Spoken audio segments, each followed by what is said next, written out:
XRP Future Millionaire here, and I want to go over not only an update, but I want to talk about what's going on Wall Street because it's going to affect directly the crypto market because of the Fed's decision that comes out later today.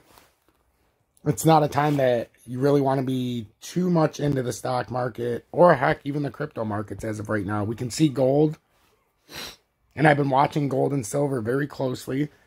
Silver to start the morning's down, and we're almost to our double bottom here at 2140 that I've had out here for a long time.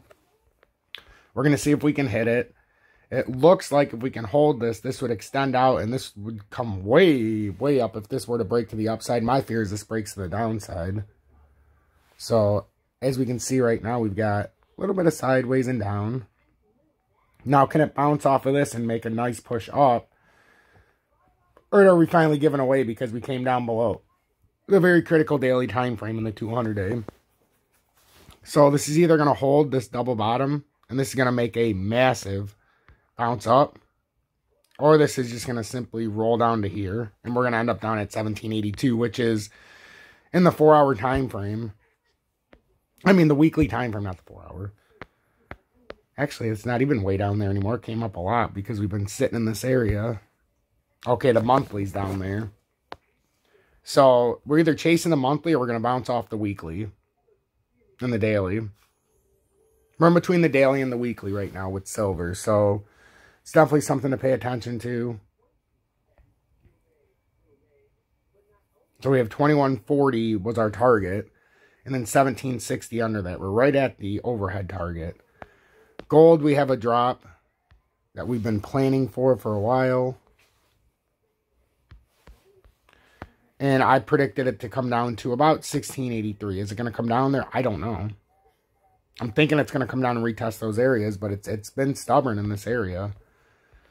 Looks like it's got room to come down, but we really don't know until it comes down. Fortuna Silver Mines is almost under $3, and I'm literally having a, you know what. This is my baby in the mining stocks, and this predominantly they, you know, trade silver. But the only reason I didn't buy it back at 313 is it didn't show it was going to buy it. I mean, show that it was going to hold support, and it came right through it. And if this holds, I have a target down at 162 that I don't think it's going to hit.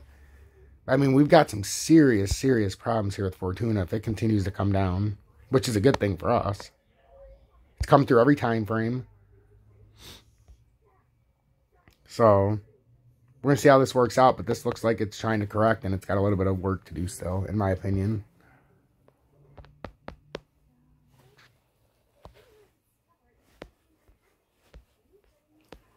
And it's absolutely continuing to the downside. So this, especially with this meeting coming up, you could get a full-fledged market crash today. Assuming that Powell says the wrong things and this meeting goes wrong.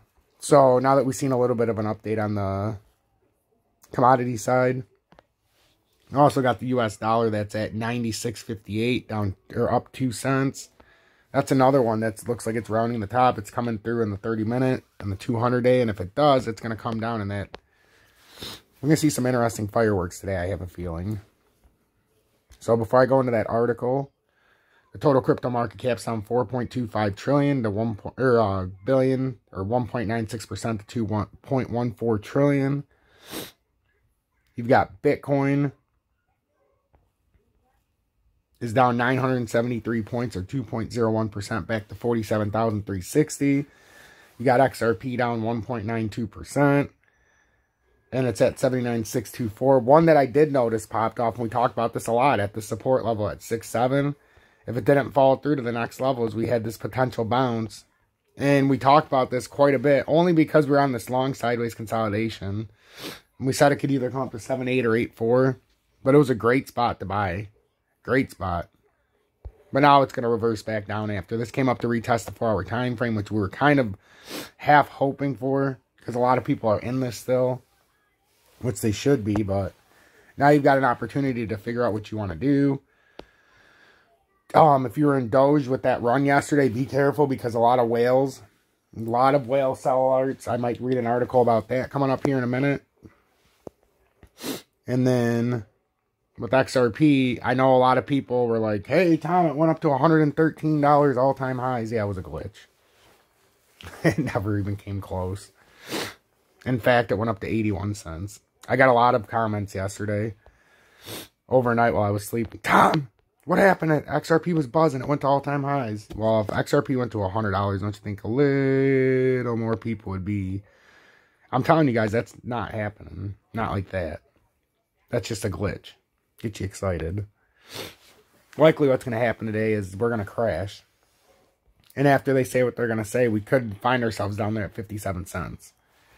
If it doesn't come out as bad as expected, I could see us up there at 98 cents. That's why we have both sides. We just haven't fulfilled either side yet. We've come close. So let's get into the news real quick. So Wall Street waivers pre-bell ahead of Fed decisions. U.S. stocks were struggling for direction. I know we're doing crypto, but this is a key, and this is a good indicator of what's to come. Opening bells, traders digested a string of readings on the U.S. economy and looking ahead to the Federal Reserve's latest monetary policy decision. The Dow Jones Industrial Average futures fell 29 points or 0.8%. S&P futures flatlined while NASDAQ futures slipped 10 points or 0.07%. Oil prices fell with front-month global benchmarks Brent crude and U.S. West Texas Intermediate crude both down around 1% after data from industry group American Petroleum Institute reportedly showed a weekly buildup in U.S. gasoline inventories. At 8:30 a.m., blah, blah, blah. Data showed a 0.3% increase in retail sales in November, following a 1.8% revised gain in the previous month, below expectations for a 0.8% increase. The Empire State Manufacturer Index rose to 31.9 in December from November's 30.9 reading, compared with estimates for a decline to 25. Import and export prices rose by 0.7%, 1% respectively in November, according to Bloomberg data.